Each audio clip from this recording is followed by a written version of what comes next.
Após dos requisitos, né? Este momento está previsto no artigo 409 do Código de Processo Penal.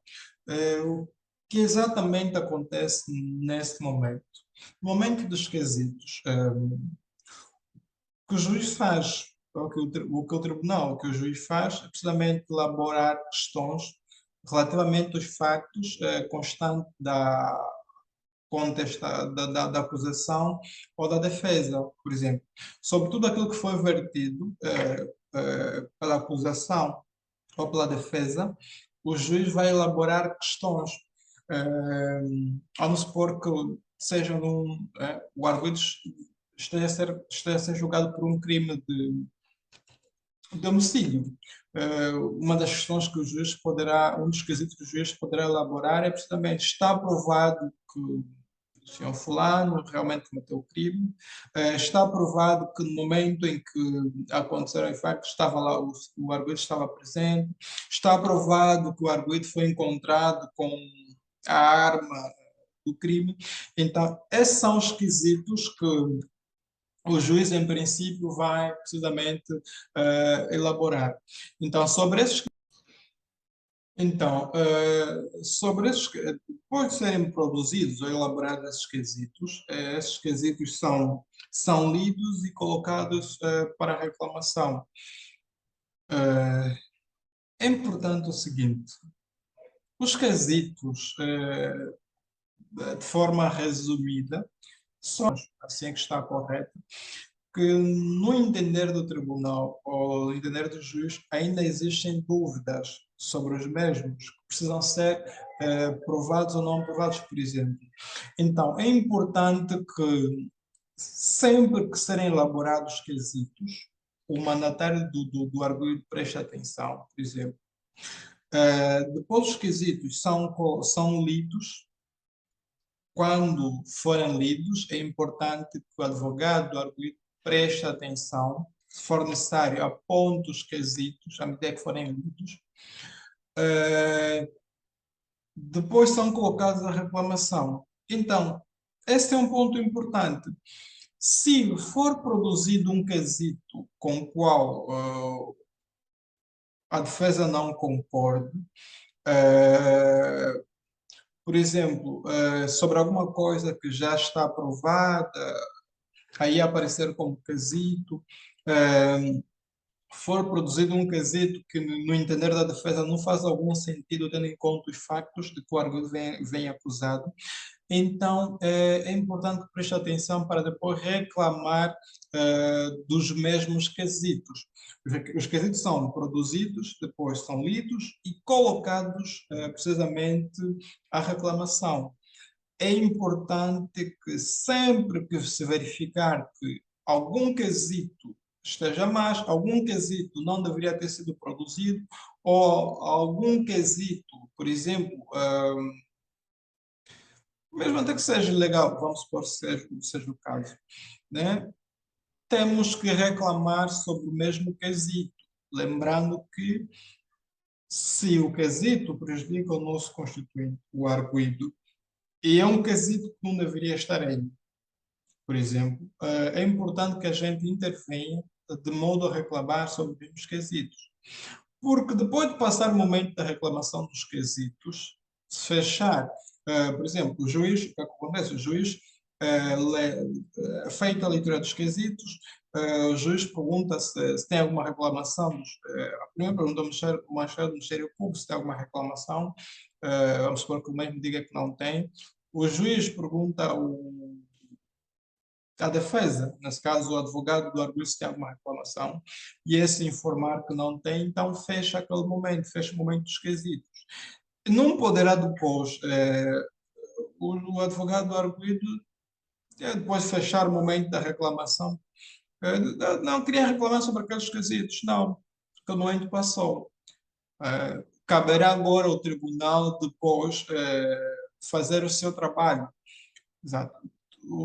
Mesmo até que vamos supor que o juiz seja bonzinho e permita que o intervenha para reclamar, mas por ser está dividido, está precisamente previsto na lei o momento da reclamação dos quesitos. O Ministério Público poderá reclamar sobre a admissão da reclamação feita pelo advogado do arguido, porque existe o momento da leitura, o momento da produção dos quesitos, o momento da leitura dos quesitos e o momento da reclamação dos quesitos. Então, se é advogado do arguido, é importante que preste atenção a isso. Tal como informei, durante toda a audiência, todos os momentos, todos os pontos da audiência são importantes para aquilo que é precisamente o desfecho, para aquilo que é o que nós queremos, ou para aquilo que o Ministério Público quer em sede ao final, no final do mesmo julgamento. Razão pela qual é importante que a gente preste atenção a todos esses momentos. Depois de Depois do momento dos quesitos, resta então o momento da sentença, né? A ação sobre os quesitos. Muitas vezes, o que normalmente acontece é se o tribunal declara encerrada a audiência, marque a continuidade da audiência para um outro dia, e é precisamente produzida a sentença ou a decisão, né? Sobre a decisão não há muito o que falar. O relevante é precisamente o que é que acontece depois da decisão. É importante nós termos atenção a este ponto porque, primeiro, nós quando vamos a uma audiência, até não é só uma audiência, né? Sempre que intervimos na qualidade de advogado do arguido, eh, ou mesmo até do assistente do Ministério, do assistente do Ministério, na qualidade de mandatário do assistente do Ministério Público, mas agora relevante é precisamente a qualidade de advogado do arguido. É importante que sempre que devemos ir praticar um ato, vamos acompanhar o arguido, por exemplo, numa se trata de um arguido, vamos acompanhar o arguido numa no interrogatório, vamos praticar um ato de benefício do arguido. Enquanto advogado, nós temos exatamente que saber analisar que ato nós vamos praticar, o que pode acontecer, eh, que decisões podem ser produzidas e o mais importante, qual é o mecanismo de impugnação da mesma decisão. Voltando para o julgamento, produziu-se a sentença, nós já temos uma noção, quer dizer, temos mais ou menos uma noção, podemos receber uma decisão favorável ou desfavorável, mas imaginemos que se trata de um arguido que está a responder em liberdade, dia da sentença. É proferida a sentença e tem uma decisão em desfavor do arguido. O arguido é condenado.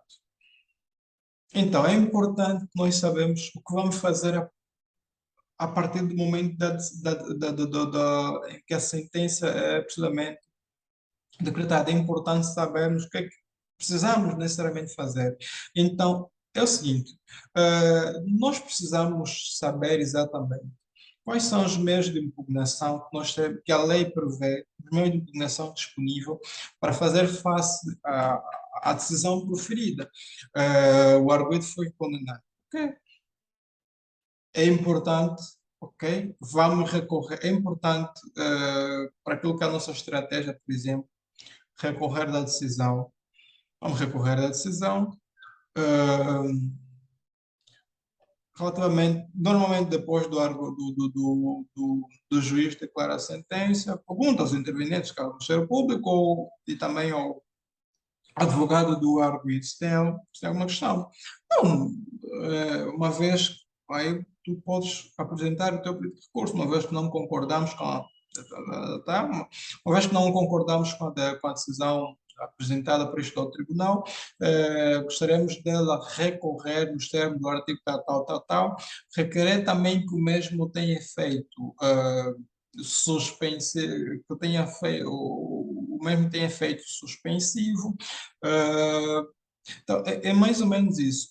Estou a explicar isso porquê. Imaginemos que o arguido responde em liberdade. Tem uma decisão em seu desfavor e, né, a decisão é no sentido do mesmo ser encaminhado para a prisão. Eh, Nós, se interpomos o recurso, requeremos o efeito suspensivo, não obstante estejam previstos na lei situações em que devem ser aplicado efeito suspensivo, regra geral. eh, Regra geral, o efeito é meramente evolutivo. Existem apenas algumas situações em que são aplicado efeito suspensivo. Ok. O arguido responde em liberdade, interpusemos recurso em audiência, requeremos o efeito suspensivo. O juiz aceita o pedido de recurso, aceita o efeito que nós requeremos. O arguido na volta para casa, né, a aguardar a decisão de recurso. Podemos até mais tarde ter uma decisão em desfavor do arguido, mas em princípio nós conseguimos garantir ao arguido mais algum tempo, ou com a sua família, mais algum tempo a organizar as suas coisas, por exemplo. Esse é o ponto mais importante. Nós não estamos lá exatamente para apresentar um show. Não é esse o ponto. Nós estamos lá para garantir uma defesa que satisfaça os interesses do nosso constituinte, que nesse caso é precisamente o arguido. Bem, por hoje é tudo. É tudo que tínhamos que apresentar aqui. Esperamos que tenham conseguido perceber o máximo. Então, despedimos com a promessa de voltar mais com uma aula daqui a algum tempo. Ok, obrigado.